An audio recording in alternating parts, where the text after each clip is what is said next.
Hey guys, this is the air-powered rocket launcher I built for my son.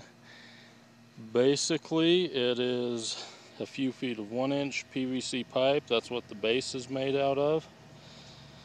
A 1-inch sprinkler valve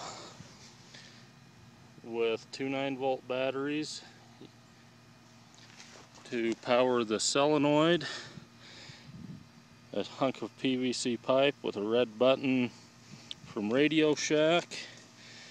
You neck the valve down to 1/2 inch, and I just build the rockets out of a piece of photo paper, wrap it with black tape, and hot glue everything together. There's a bicycle pump. Right now I have it pumped up to 80 pounds, and we'll see how high it goes.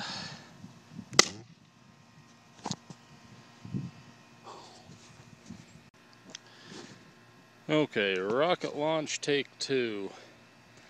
The first time I shot it off, I lost it immediately.